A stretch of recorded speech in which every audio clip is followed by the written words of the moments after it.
Good morning, everyone. Happy Sunday. So in my household, me and my husband love to have pancakes on Sunday.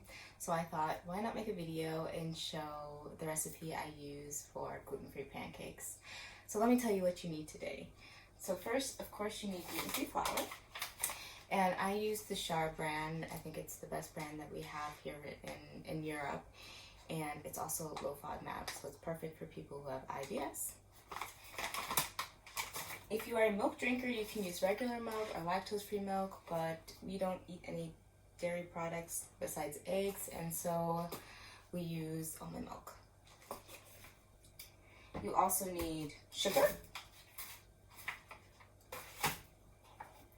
baking powder, 1 egg, and then also butter or margarine. And then of course for the end, you need some maple syrup. So let's get started. Okie dokie, so let's mix the ingredients. I first like to start with the dry ingredients before adding the wet ingredients. So the main ingredient here we have is flour. So you can use between 1/4 of a cup or 1.5 cups of flour.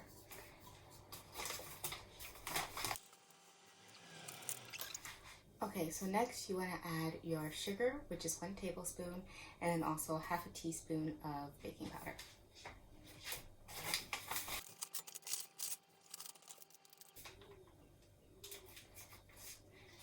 After I do that, I just like to mix together the dry ingredients.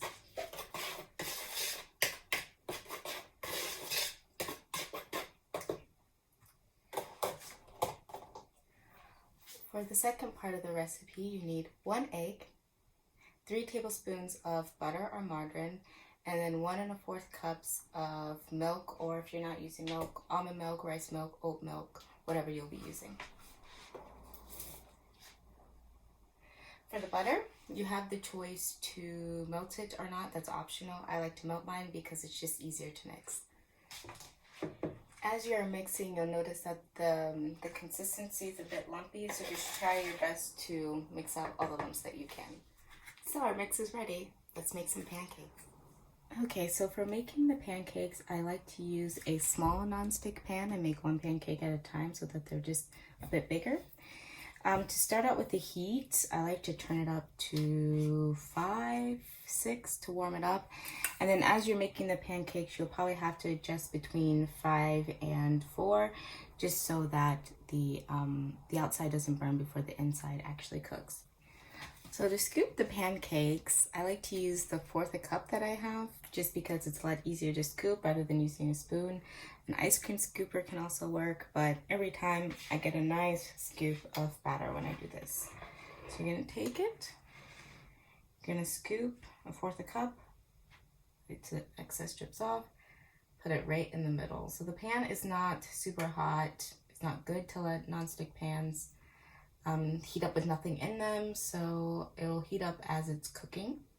The first pancake for me is also the one that's not the most brown on the outside, so it might take a couple before you see that nice brown color. I let it sit on each side for about a minute or 2. When you start seeing bubbles, I would check, and if it's not brown enough, then I would let it sit a little bit longer and then flip it. Okay, I'm gonna start serving these to my husband because I'm sure he's probably hungry for pancakes. Thank you all for watching my video. Like it if you made the pancakes or you enjoyed watching, and I'll see you next time. Bye!